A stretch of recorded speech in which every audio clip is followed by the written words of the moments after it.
सभी साथियों को जय भीम नमो बुद्धाय। और दोस्तों, आप लोगों से कहना चाहता हूं कि आज हमारे बीच में ऐसे व्यक्ति बैठे हुए हैं जो कि दलित समाज से हैं। लेकिन दोस्तों, आप लोगों को बताना चाहता हूं, ना ये कोई सांसद हैं, ना कोई विधायक हैं, ना कोई गांव के प्रधान हैं, ना ये कुछ हैं, ना ही ज़्यादा ये पैसे वाले हैं। लेकिन तब भी जिस तरीके के इंसान हैं, इनसे गांव के जितने भी जातिवादी लोग हैं, ठाकुर हों या ब्राह्मण, सभी लोग कांपते रहते हैं। और वो लोग कभी भी इनसे पंगा लेने की नहीं सोचते हैं। जहाँ उन लोगों का ये रहता है कि जिस भी गांव में देखिए, हर जगह दलित समाज गुलामी की ज़िंदगी जीता है। उन लोगों की कटिया करने जाता है, उन लोगों का खेत का काम करने जाता है। लेकिन ऐसे व्यक्ति हैं जो हमेशा अपने मेहनत मजदूरी करके अपने घर का, अपना परिवार चलाते हैं।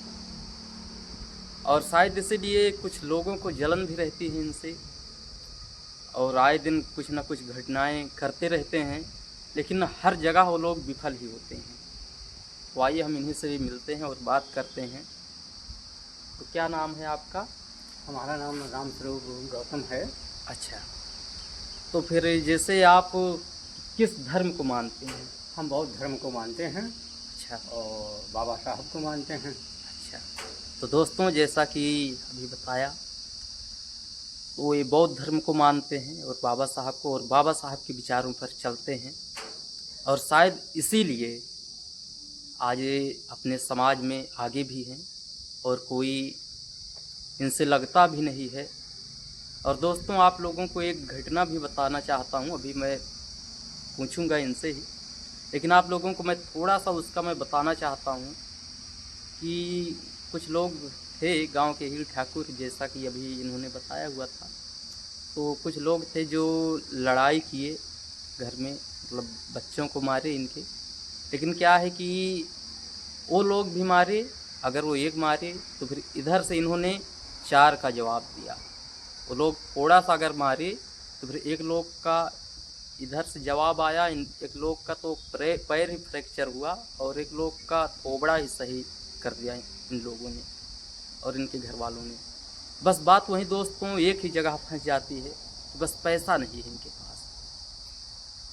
जो भी चीज़ है, ना कोई ऊपरी ही ताकत इनके ऊपर है, ना कोई सुनने ही वाला है। लेकिन बस इतना मान सम्मान बनाए हुए हैं कि कोई इनको आंख दिखाकर नहीं जा सकता है। और दोस्तों, अगर अभी कोई भी दलित समाज का आदमी किसी व्यक्ति के घर को अभी जैसे मार दे, या कोई भी दलित समाज का आदमी किसी ठाकुर या ब्राह्मण के परिवार वालों को थोड़ा सा छू दे या गालियाँ भी दे दे, तो यही समझ लीजिए वो आकर के घर घेर लेंगे। लेकिन जिस तरीके से उन लोगों ने इनके घर पर पहले हमला करना चाहा, लेकिन इन्होंने उसका बदले में जवाब दिया। इधर से भी मारपीट हुई और उनको मारी भी। अगर इस तरह और भी कोई दलित परिवार करता तो यही सोचिए, वो लोग आते, पूरा घर उनका घेर लेते, और उनका यही समझिए कोई भी काम करना मुश्किल हो जाता उस दलित परिवार का। वो घर से बाहर भी ना वो निकलते। तो कैसी घटना हुई थी आपके साथ? अरे हमारे साथ जो घटना हुई हमारे बच्चों के साथ, तो कुछ ठाकुर लोग जो है जी। बच्चों को गलत नीयत से जो है देखते रहते थे अच्छा। और जात सूचक गालियाँ अपशब्द बोलते थे। जी इसलिए हमने भाई उनको मना किया कि भाई ऐसा है कि अगर ऐसा बोलोगे जी। तो अच्छा नहीं होगा। एक बार दो बार हमने मना किया, नहीं माने, तो मुंह तोड़ उनको जवाब दिया। जी। आज उनको हमने ठंडा कर दिया। और ऐसा बोलने की करना भी औकात नहीं चाहिए। है उनकी और कि ऐसा मेरे दोस्तों, सामने खड़ा हो जाए या मेरे बच्चों के सामने खड़ा हो जाए, उनकी हिम्मत नहीं है। जी अगर बिल्कुल। ये बाबा साहब की देन है। जी और दोस्तों, अगर हम लोगों को अधिकार मिला है, सम्मान मिला है आज बाबा साहब की बदौलत, तो हम लोगों को बोलना चाहिए। अगर कोई कुछ करता है तो उसका उसी हिसाब से जवाब भी देना चाहिए। लेकिन दोस्तों, आजकल के हमारे दलित समाज ऐसा हो गया है, पहले भी था अभी भी है, जो अपनी पावर को समझ नहीं पा रहा है कि हम लोग क्या हैं। अब क्या कहें। और दोस्तों, आप लोगों को बताना चाहता हूँ। अच्छा, ये बताइए, मैंने सुना है कि आप पहले बसपाई भी थे, इसलिए शायद कुछ लोग हाँ, हमने 84 या 82 से अच्छा। मैं बसपा का सदस्य का ग्रहण हुआ था, किया था। अच्छा। और तभी से आज तक हमने जो है जी। हमेशा जो है बहुजन समाज पार्टी में बना रहता हूँ और काम करता अच्छा। हूँ। तो उसमें तो आप कोई पद पर भी नहीं हैं? नहीं, अब तो मैं पद में नहीं है। पहले मैंने सेक्टर अध्यक्ष बनाया गया था। 10 साल मैंने सेक्टर अध्यक्ष का भी काम किया अच्छा। और निडर होकर के काम लिया। मैंने पार्टी को तो जीता नहीं पाया, लेकिन दूसरे नंबर पर हमेशा जो है अमेठी क्षेत्र में, चाहे वो सांसदी हो चाहे विधायकी हो, नंबर 2 पर हमने ला कर के खड़ा कर दिया। अच्छा। लेकिन कुछ हमारे पार्टी के गंदे किस्म के लोग उसमें काम किया, इसीलिए मैंने थोड़ा से हल्का से उनसे नाराजगी, न मैंने बहन जी से नाराजगी, न बाबा साहब से नाराजगी, हाँ। न किसी से नाराजगी, केवल नाराजगी हुई तो अपने वालों से। जी। हाँ। और दोस्तों, आप लोगों को एक चीज़ मैं बताना चाहता हूँ।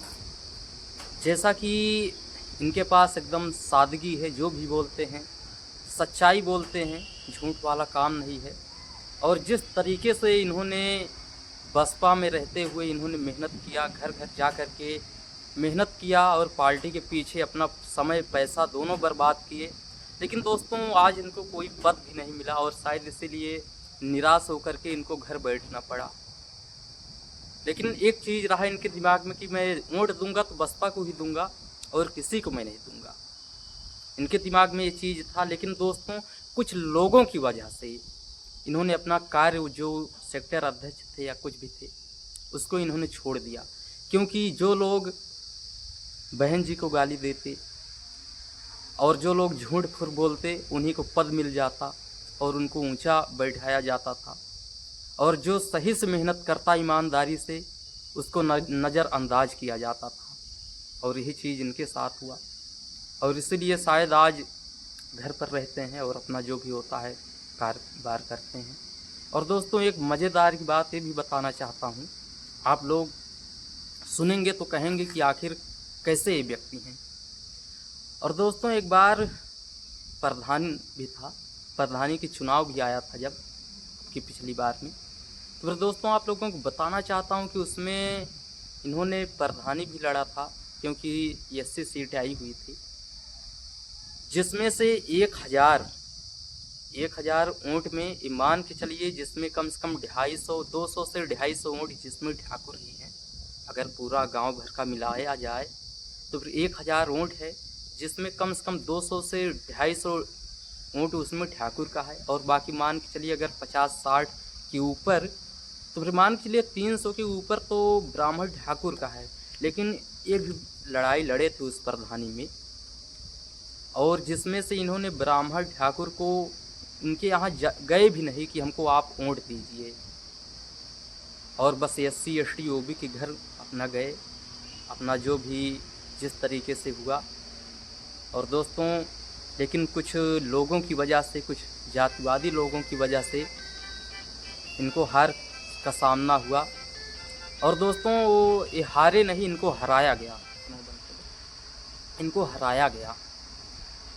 क्योंकि दोस्तों, आप ही अपने दिमाग से सोचिए कि इनका 2 वोट से इनको हराया गया और 5 वोट अनबैलेट इनका किया गया, जिसमें से कम कितने प्रत्याशी होंगे उसमें? 9 प्रत्याशी थे, जिसमें से 9 प्रत्याशी थे दलित। कुछ लोग किसी ब्राह्मण के कहने पर वो लोग खड़े हुए थे, तो कुछ लोग ठाकुर के कहने पर। लेकिन यही ऐसे व्यक्ति हैं जो खुद अपने हिसाब से कि मैं किसी के कहने से मैं नहीं खड़ा हूँगा, मैं जो भी काम करूँगा अपने दम पर मैं करूँगा और मैं समाज की सेवा करूँगा, अपने गांव का विकास करूँगा। इसलिए इन्होंने प्रधानी सोचा। लेकिन दोस्तों, अब क्या कहें, कुछ जातिवादी लोगों की वजह से इनको हार का सामना करना पड़ा। और दोस्तों, बाद में उसकी जब सच्चाई पता चली तो ये पता चला कि कैसे कैसे उसमें दोस्तों हम जीते थे यही, लेकिन बस उसमें क्या है कि कुछ इधर उधर करके वो लोग मिला करके कैसे कैसे इनको हरा दिए। अब क्या कहें, बाकी इन्हीं से हम बात करते हैं। तो फिर प्रधानी मतलब कैसे आप लड़ाई लड़े थे? लड़ाई हमने अपने दम पर लड़ा जी। न किसी ब्राह्मण के कहने पर, न ठाकुर के। केवल हमने 80 BC को पूरा जो है जी साथ दिया और लिया। अच्छा। और हमने जो है हम्म। अच्छी खासी लड़ाई लड़ा, हम्म। उसमें कुछ सवर्ण लोग गलती कर गए, हम्म। मुझे 2 वोट से हरा दिया गया। और दोस्तों इनको ये हारे नहीं, इनको हराया गया, जो कि इसकी सच्चाई भी बाद में सामने आई। लेकिन दोस्तों बाद में कोई मतलब नहीं निकलता। और दोस्तों जिस तरीके की वो घटना हुई थी, जब आप सुनेंगे उसके बारे में हम आगे कोई मैं वीडियो बना दूंगा। लेकिन बस थोड़ा सा उसमें ऐसे ही आप लोग समझ लीजिए कि आप लोग खुद ही अपने दिमाग से सोचिए, जहाँ किसी का अनबैलेट वोट नहीं है वहाँ पर इनका 5 वोट अनबैलेट किया गया और 2 वोट से हराया गया। अब सोच सकते हैं आखिर किस तरीके के व्यक्ति हैं। और हमेशा समाज का विकास चाहते हैं कि हमारा समाज आगे बढ़े। लेकिन दोस्तों बस कुछ लोगों की वजह से कभी कभी दोस्तों निराश होना पड़ता है, बाकी क्या कहें। और दोस्तों वीडियो बनाने का ये मकसद नहीं है कि मैं इनके बारे में मैं बखान कर रहा हूँ, क्या कर रहा हूँ।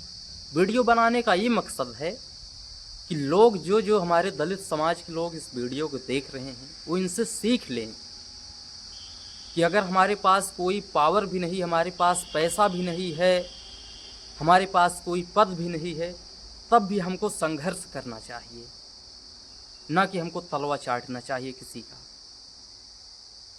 और दोस्तों क्या आज खाने बिना ये मर जा रहे हैं?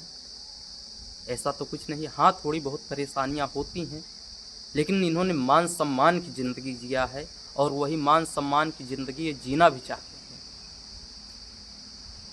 और दोस्तों इसीलिए आप लोगों के बीच में वीडियो में डाल रहा हूँ कि आप लोग भी यार सीख लीजिए।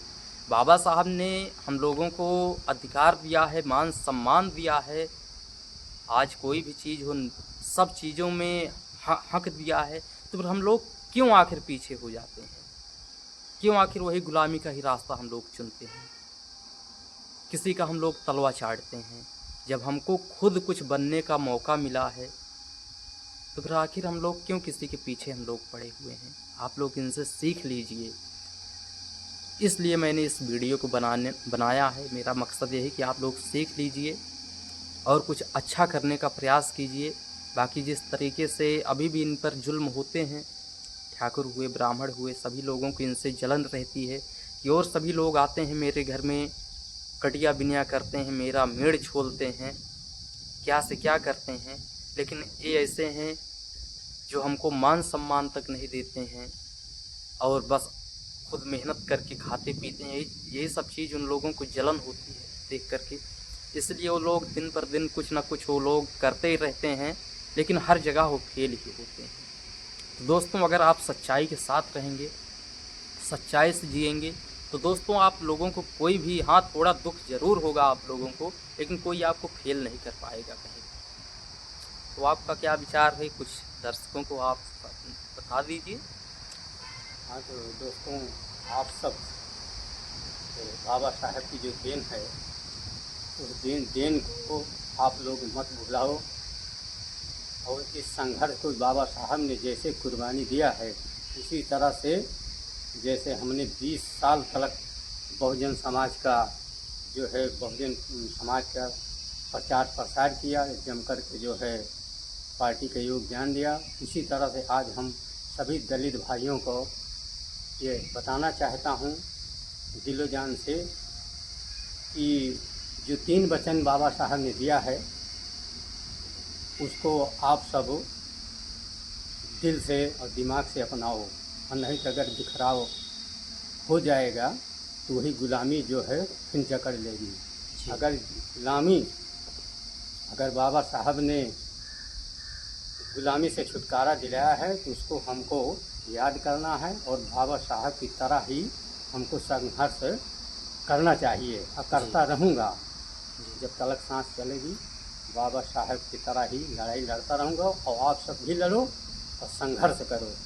और दोस्तों आप लोगों को बताना चाहता हूँ कि और भी मैं आगे वीडियो डालूँगा इन्हीं के साथ में, क्योंकि एक ही वीडियो में बहुत लंबी हो जाती है, तो इसलिए अच्छा भी नहीं लगता है और बहुत से लोग बोर हो जाते हैं सुनने में। जो बाबा साहब ने कहा था शिक्षित हो, संगठित हो और संघर्ष करो। इस पर दोस्तों बहुत ही ज़बरदस्त मैं वीडियो आप लोगों के सामने आऊँगा, इसलिए आप लोग देखना मत भूलिएगा। क्योंकि आज हमारा समाज पीछे जा रहा है, हर जगह मार खा रहा है। तो ये कुछ लोग जो शिक्षित हो गए हैं, कुछ तो उनकी वजह से। और दोस्तों जहाँ बाबा साहब ने संगठित होने को बोला, वहाँ पर अब लोग संगठन बना रहे हैं, और संगठन समाज की भलाई के लिए नहीं, बस वो अपने भलाई के लिए कर रहे हैं। और संघर्ष बाकी जो लोग कर रहे हैं, कुछ लोग किस चीज़ के लिए संघर्ष कर रहे हैं तो कुछ लोग किस चीज़ के लिए, इस पर मैं विस्तार से बहुत ही अच्छी वीडियो में लाऊंगा इन्हीं के साथ में। आप लोग चैनल को सब्सक्राइब कर लीजिएगा, जिससे नोटिफिकेशन आप लोगों को तुरंत मिले। और बाकी अगर वीडियो अच्छी लगी हो तो वीडियो पर लाइक करिए, कमेंट करिए। और बाकी जो पुराने सदस्य हैं हमारे, उनको बहुत बहुत धन्यवाद कि आप लोग हमारी वीडियो को देख रहे हैं। और बाकी जो लोग नए हैं, आप लोग भाई चैनल को सब्सक्राइब कर लीजिए। ऐसे ही वीडियोज़ के साथ फिर आपसे मिलते हैं। अभी के लिए बस इतना है।